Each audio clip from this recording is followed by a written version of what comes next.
நம்ம இங்கே கொண்டு வந்திருக்கோம். ஆனால் இதை நீங்கள் கட்டாயமாக எடுத்துக்காம நம்ம வாழ்க்கையில் நமக்கு கிடைக்கக்கூடிய ஒரு பொக்கிஷமாக இந்த அன்பே சாயில் இருக்கக்கூடிய ரூல்ஸை நீங்கள் கொஞ்சம் பாருங்கள் தயவு செய்து.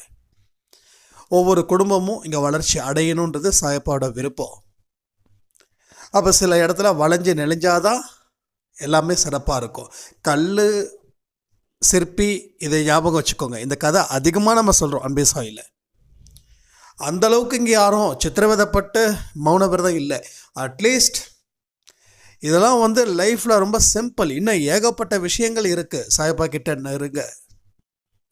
அவர்கிட்ட நெருங்கணுன்னா சாதாரண மனிதர்கள் நெருங்கிட முடியாது. சாதாரண மனிதர்கள்லாம் யார்? கோபமோ ஆணவமோ இருக்கக்கூடிய மனிதர்கள். ஏன்னா அவங்க தானே இப்படி இருக்காங்க. அவங்க தானே எல்லா பக்கமும் சூழ்ந்துருக்காங்க. நமக்குள்ளே அந்த ஆணவம் எல்லாமே இருக்கா இல்லையா? நீ என்ன இருக்கிறது?